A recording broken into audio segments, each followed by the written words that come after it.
Herkese salam, kanalıma ve videoma hoş geldiniz. İstehlakçılar olarak bizim de hakkımız var diyerek bu videoya başlayıram. Diyeceksiniz ki niye hakkımız var? Niye belə bir video çəkirsən? Çünki 2026'ya girdiğimiz 20-25 gündür ki benim başıma her cür iş geldi ve bunları sizlerle bölüşmək ve burada olan hakları, yani bir istehlakçı olarak benim haklarımı bildirmək istəyirəm və istəyirəm ki bunlardan sizin də məlumatınız olsun. Deməli, mən uçuşumdan 4-5 gün öncə Alanya Sabiha Gökçen uçuşundan bəhs eləyirəm. Bir transfer sifariş verdim. Bildiyiniz kimi Vizanın premium kartlarına 2, 4, 6 dəfə illik transfer haqqınız olur və mən də bu transfer haqqından istifadə edərək Alanya hava limanına otelimdən bir transfer sifariş verdim. Və səhər saat 7, səhv eləmirəmsə 30-a. Mən səhər saat 6-dır, 6:20-dir oyanmışam. Bir də baxıram ki, hava yolundan mail gəlib, uçuşunuz ləğv olundu hava müxalifətinə görə və bununla əlaqəli təbii ki, bir müştəri olaraq mənim edə biləcəyim tək şey yeni aviabilet almaq, yəni ödənişsiz olaraq dəyişdirmək başqa aviabiletə və yaxud da ödənişini geri almaqdır. Mən bunu gördüyüm zaman ilk iş mənə bu transfer haqqını verən şirkət, yəni sürücü məlumatlarını yazan şirkətə uçuşumun ləğv olunduğunu yazmaq idi. Və mən bunu yazmağıma baxmayaraq sürücünü mənim qapıma qədər göndərmişdilər. Və mən də bunu necə gördüm? Mən avtobus terminalına tələsirdim. Çünki Antalya mərkəzə gedib Antalya hava limanından İstanbula getmə qərarı almışdım. Mən də ona bildirdim ki, mən istifadə eləməyəcəm. Çünki uçuşum ləğv olunub. Yəni sizinlə hara gedə bilərəm? Əgər mümkündürsə, mən transfer haqqımı Qazi Paşaya təkrardan Alanya hava limanına gələndə otelimə gəlmək üçün istifadə etmək istəyərəm, yəni sizə də uyğundursa. Mən bunu dedim, o dedi transfer şirkəti ilə əlaqə saxlayın təkrardan. Mən də o arada çox stressdəyəm. Çünki 2 saat aralarla Antalya hava limanına getməliyəm. Antalyadan uçmalıyam Sabihaya və orada 30 dəqiqə arayla Azalın çekininə çatdırmalıyam özümü. Transfer şirkəti bildirir ki, viza ilə əlaqə saxlayın. Viza ilə əlaqə saxlayıram. Viza mənə konsiyerjdən yazır. Bizimlə niyə əlaqə saxlamamısınız? Bizə niyə deməmisiniz?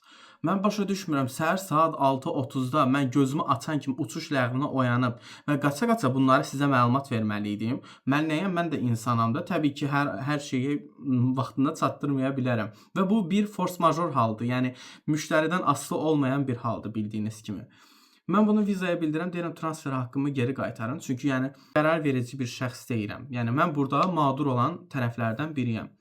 Transfer şirkətinə deyir əlaqə saxlayaq, onlar nə desə biz ona uyğun hərəkət edəcəyik. Transfer şirkəti deyir ki, biz sürücü göndərmişik, üstümə iyilik sağlıq. Saat 7:30-da sizi çağırmışam, 6:30-dan mən sizə 6:36-40 arası idi. Mən sizə xəbər vermişəm. Siz o mesaja baxmayıb üstümə sürücü göndərmisinizsə mən nə edeyim? Yəni bu mənimmi günahımdır? Viza mənim üstümdə bildiyiniz üstünlük qurmağa çalışırdı ki, yox, siz haqsızsınız. Mən deyirəm bu force major haldır. Onlar deyir yox. Təsəvvür edin, axırda bilirsiniz nə oldu? Mən dedim ki, bu artıq ikinci dəfədir mənim başıma bu oyunu açırsınız. Mən bu məsələni mediaya daşıyacağam. Mediaya daşıyacağımı deyərkən də nəyi nəzərdə tuturam? LinkedIn-i təbii ki. Mən LinkedIn-i iş uğurlarımı paylaşmaqdan daha çox şikayətlərimi paylaşmaq üçün istifadə edirəm. Yəni bu belədir təəssüf ki, yəni hətta girib LinkedIn-ima baxsaz, paylaşımlarımın çoğunluq qismi şikayətlərdir təəssüf ki. Bu niyə belədir? Çünki mən məsələləri mediaya çıxarmadan bu insanlar məsələləri həll eləmir. Mən bunu yazdım. Bir baxdım ki, mənə deyir ki, təkrardan sizin üçün araşdırıb məlumat verəcəyik deyir. Mən başa düşmürəm, siz təhdidlə işləyirsiniz. Məsələn, bugün mən bunu təhdid edərək öz haqqımı geri aldım. Bəs digər insanlar, onların haqqını o zaman əlindən alırsınız yəqin ki, yəni vermirsiniz onların haqqını. Bu belə çıxır. O transfer haqqı mənim üçün çox önəmlidirmi? Yox, amma mənim haqqımın bu şəkildə səbəbsiz yerə yeyilməyi düzgündürmü? Yox, yəni. Nəysə, bu məsələ bu şəkildə idi. Bu məsələ haqqında sizin də subyektiv olaraq fikirlərinizi gözləyirəm. Keçək ikinci məsələyə. Sizə dedim axı, Azalın uçuşuna çatdırmağa çalışırdım özümü. Gələk indi Azalın uçuşuna. Bu Azaldan nədir mənim çəkdiyim, yəni mən anlamıram. Mən 2025 avqustda İstanbula uçuşum varkən, business class uçuşum, mən Azaldan əlaqə saxlamağa çalışdım. Dəfələrlə fərqli şəkildə əlaqə saxlamağa çalışdım ki, çəkiliş eləmək olarmı? Bu bir qanuni olaraq mənə bir problem yaradarmı? Bununla əlaqəli məlumat almağa çalışdım. Həm Bakı hava limanından, həm Azaldan hamısı məni yola verdi. Geri dönüş olacaq, geri dönüş olacaq. 2025-in avqustundan danışıram. İndi 2026 birinci aydayıq. Neçə ay keçib üstündən? 5 aydan çox vaxt keçib üstündən və hələ də geri dönüş yoxdur təbii ki. Nəysə, əslində bu olandan sonra mən bu dəfəki təcrübələrimi birbaşa yenə LinkedIn-də bölüşmək istəyirdim. Amma dedim yox, bölüşməyəcəm. Bu dəfə bölüşməyəcəm. LinkedIn-i şikayət platformuna çevirməyəcəm dedim. Ona görə bölüşmədim, amma burdan başıma gələnləri sizinlə bölüşmək istəyirəm. Bilirsiniz ki, Azərbaycan Hava Yolları həmçinin business upgrade özəlliyi də təqdim edib müştərilərə və mən də millə aldığım biletdə business upgrade eləyərək, yəni əlavə bir ödəniş verərək ekonomdan biznesa atlamışdım. Hər nəysə, məsələ burasında deyil. Mən artıq, yəni rəsmi olaraq biznes sərnişinəm, yəni. Gəlmişəm hava gəmisinə, menyu təqdim olunur. Menyuda tərə yazılıb, düşbərə yazılıb. Aman Allahım, deyirəm, mən hara düşdüm? Cənnətdəyəm desən, şah plovun şəkli var. Menyu dəhşət genişdir. Deməli, təyyarə bələdçisi yaxınlaşıb mənə və mənə dediyi ilk söz. Əlimdə ancaq toyuq və vegetarian yemək var. Hansını istəyirsiniz? Əlim ağzımda qaldı. Yəni açığı mən low cost uçuş olduğu üçün mən bunun bu şəkildə olacağını bilirdim. Amma yəni bu menyunu niyə təqdim edirsiniz? Yəni nəyə lazımdır bu menyu? Çox gülüncdür, valla. Xətirlərinə dəyməsin, çox gülüncdür.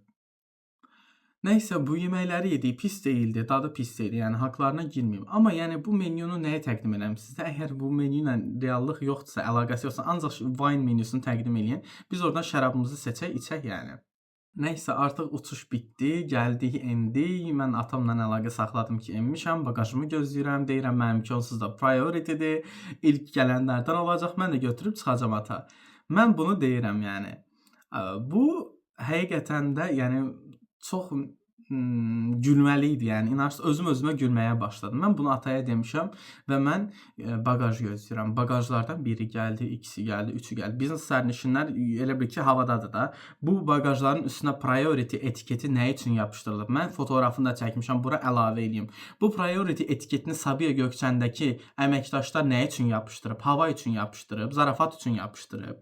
Bu Bakı hava limanındakı əməkdaşlar bu bagajları nəyə əsasən təqdim edir müştərilərə, nəyə əsasən göndərirlər o bagaj karuselinə, mən hələ də başa düşmürəm. Yəni indi danışsalar, danışacaqlar valla. İndi hər şeyə bir bəhanə gətirəcəklər. Azərbaycan Hava Yollarını nəyə görə bu məsələdən məsul tuturam, həmçinin indi bagaj məsələsinə? Çünki Bakı Hava Limanının idarəçisi rəsmi olaraq Azərbaycan Hava Yollarıdır. Yəni siz bunu araşdıra da bilərsiniz. Yəni bu məsələlərdən də məsul şəxs Azərbaycan Hava Yollarıdır. Və bəli, onlar bagaj karuselində business klasa heç bir öncəlik vermədilər. Bu da ikincisi idi. Üçüncüsünə gəlirik və ən maraqlısı. Mən artıq bagajımı götürdüm.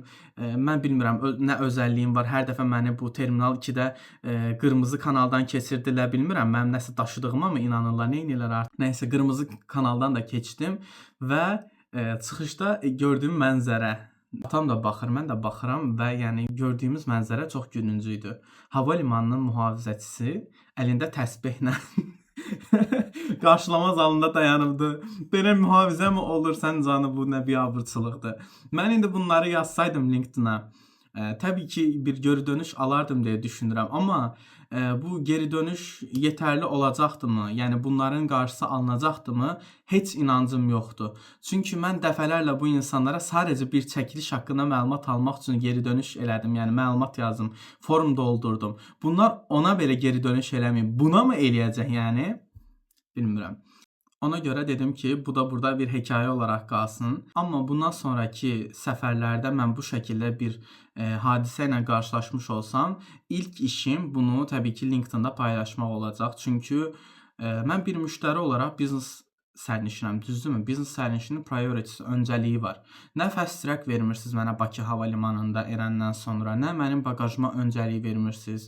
Və çıxışda da ilk qarşılaşdığım şey qarşılama zalındakı əlində sarı təsbehli, belə böyük təsbehli bir mühafizədir yəni. Vallahi gülməlidir. Mən bu barədə başqa heç nə deməyəcəm. Əgər burdan da hansısa əməkdaşlar bunu izləyirsə, təbii ki, çünki loqolarını qoyacam bura böyük-böyük ki, bu şirkətlər məni doluyubdu, qoyun yerinə qoyubdu təbii ki.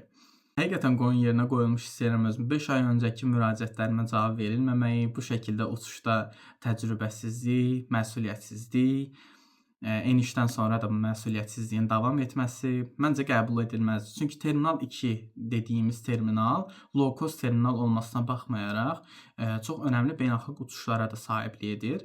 Məsələn, oradan birbaşa Wizz Air Budapeşteyə uçuş eləyir, Romaya uçuş eləyir. Yəni bu o deməkdir ki, oradan büdcet səyahətçilər Azərbaycana səyahət edə bilər. Yəni bu çox önəmlidir. Yəni mənim açımdan önəmlidir. Çünki mən hər zaman, hər yerdə öz ölkəmin prestijini düşünən insanlardanam. Gəlin keçək 3-cü şirkətimiz, sevimli Emon limonumuza. Emon mənə qarşı nələr elədi? Emonla nə problemlər yaşadım? Niyə artıq hesabımı silmə dərəcəsinə gəldim? Gəlin onu danışaq. Deməli mən Qazi Paşadaydım. Mənim anam mənim Emonuma 100 manat pul qoydu. Və bilirsinizsə Emon yeni kart təqdim eləyib, digital kart. Apple Wallet-a, Google Wallet-a əlavə eləyib, ondan ödənişlər eləmək olur. Mən də təbii ki, Türkiyədə yaşadığım üçün beynəlxalq ödənişlər sayılır bunlar. Fərqli valyutada ödənişlərdir. Bunların hesablaşmaları olur. İndi bilmirəm, məlumatı olan var ya yox. Məsələn deyirəm, siz bugün avro ilə alış-veriş elədiniz. Bugün avro 20.00 idi. Sabah 20.10 oldu. Onların hesablaşma günü sabahdırsa, onlar 20.10-dan hesablayır və balansınızda o qədər pul yoxdursa, yəni mənfiyə düşür balansınız 1 qəpikmi, 2 qəpikmi, 10 qəpikmi, 1 manatmı. İndi bu hesablamalara görə təbii ki, bilinir. Yəni bir hesablaşma olur bu quruluş tərəfindən. Və çox gülməlidir ki, mən bir baxdım ki, anamın mədaxil etdiyi 100 manat 99 manat 45 qəpikmi ya da 55 qəpikmi olub. 45 qəpik yəni uçub havaya da, bilmirəm necə. Mən əlaqə saxlamışam Emondan və Emonun mənə cavabı, yəni siz bilmirsiniz, mənə yəni elə yazıbdı ki, məsələn mənim açımdan o şəkildə qəbul olunur bu, yəni bilmirəm mənim psixologiyamdanmı, düşüncəmdənmi, elə bir mesaj yazıb buraya əlavə eləyim.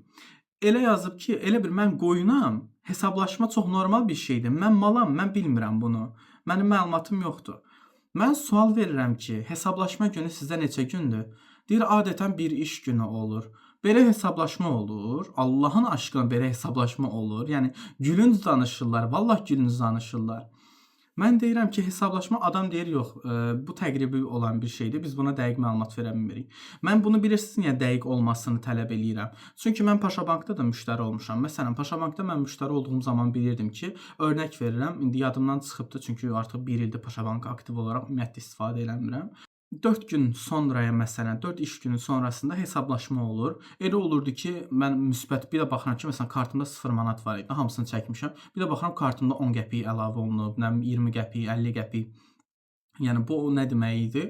Məsələn, mən aldığım gün Türk lirəsi dəyərli idi. Sonrakı günlərdə Türk lirəsi ucuzlaşdığı üçün manat qarşılığında məndə müsbət mənfəət yaranıb, düzdürmü, hesablaşma günündə. Həmin mənfəəti mənə verirdilər. Yəni halal olsun. Bu çox dürüst, çox gözəl bir şeydir. Yəni bu baxımdan Paşabankı çox sevirdim, yəni həqiqətən. Amma ABB-də əsasən elə hesablaşmalar həmin alış-verişin olduğu gün ərzində olduğu üçün heç bir problem olmurdu, yəni bu barədə hesablaşmada, yəni. Deməli, bir gün 200 manatlıq alış-veriş eləmişəm. Həmin günü Türk lirəsi də dibi görübdü də, yəni necə dəyər qazanıbdı Türk lirəsi, belə deyək. Və həmin gün mənə çox aşağı kursdan hesablanıbdı da Türk lirəsi. Amma sonrakı gün Türk lirəsi dəyər itiribdi və manat dəyər qazandı. Belə əslən də manat dəyər qazanıb, Türk lirəsi dəyər itirib və təqribən belə deyim də orada bəlkə də 80 qəpik, 90 qəpiklik mənfəət yaranıb da mənim hesabıma. Amma ona görə qaytarmırlar. Oradakı hesablaşma onlara sərf eləmir. Çox gülüncdür. Özlərinə sərf eləyən şəkildə hesablaşma eləyirlər. Mənim balansıma pul silir və mənə qayıdıb dediyi şey budur ki, bu çox normaldır. Biz sizdən pul silə bilərik, amma biz sizə pul qaytara bilmərik. Mümkün deyil bu. Gördüm ki, yəni öz bildiyi özündədir. Məni qoyun yerinə qoyubdu. Mən hesablaşma nədir bilmirəm. Mən valyuta ilə xərcləmə nədir bilmirəm. İlk dəfə də eləyirəm də qoyunla mən malam. Mən deyirəm ki, tamam, haqlısınız. O zaman kartımı ləğv eləyin. İstəmirəm sizin kartınızı. Mənə cavabı bilirsiniz nədir? Bu yeni məhsul olduğu üçün kartı hələ ləğv edə bilmirik. Şokdayam. Deyirəm ki, necə yəni mümkündür də? Yəni siz ləğv eləməlisiniz. Mən istehlakçı olaraq mənim xitam haqqım var. Xitam eləyirəm, istəmirəm, ləğv edin bunu. Başa düşürsüz? İstəmirəm. Adam deyir, yox, mümkün deyil. Mən dedim ki, neyim? Mən məsələni aktuallaşdırım, mediada aktuallaşdırım, məcbur eləyirlər. Görürsüz yenə təhdid işə yarayır. Mən başa düşmürəm, niyə belədir bu? Yəni bir müştəri olaraq mənim haqqımı qazana bilməyim üçün, əldə edə bilməyim üçün bunu hardasa aktuallaşdırmaq məcburiyyətindəyəm. Mən bunu tələb eləyirəm, bunu eləyin də yəni. Mənə belə eləyir, deyir, istisna hal olaraq deyirəm, biz sizin müraciətinizi qəbul edirik. Qəbul etdilər. Ondan sonra bir gün bazar günü idi. Bazar ertəsi gəldi, yarım iş günü idi. 19 yanvar idi. 20 yanvar oldu. Yenə iş günü deyildi. 20 yanvarda ümumiyyətlə əsəbləşdim. Yazdım onlara, dedim ki, bilirsiniz nə var? Silin bu emonu, istəmirəm. Mənim hesabım olmasın da. Və oradakı xanımın mənə tövsiyəsinə baxın. Çox sağ olun xanım, təşəkkür edirəm buradan da sizə. Tövsiyəsi nədir? Deyir ki, siz hesabı silməyinizə ehtiyac yoxdur ki, çıxış ətə basıb çıxış edə bilərsiniz hesabınızdan. Şoka düşdüm. Necə bu mümkündür? Aman tanrım, mən bunu ilk dəfə dəyişdirəm. Xanım bildiyi məndən məzələnirdi də, yəni. Mən deyirəm ki, mən hesabı silmək istəyirəm. Axırda deyir, şəxsiyyət vəsiqəsi ilə selfie göndərin, vəsiqəni ayrı göndərin. Mən də göndərdim, yəni. Dedi ki, müraciətiniz qəbul olunur. Mən deyirəm ki, ən tez şəkildə silinməlidir. Sabah mənim hesabımı silin. Mən istəmirəm sizi, başa düşdünüz? Yəni bu qədər hörmətsizlikdən sonra mən bu hesabı istəmirəm. Və indi bu gün baxacağam yenə görüm silinib, silinməyib.